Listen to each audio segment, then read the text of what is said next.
ika'y sasabihan. Bukas ng alas 7 sa dating tagpuan.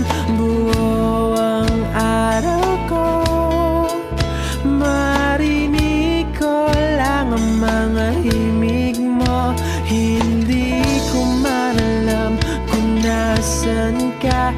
Wala man tayong komunikasyon.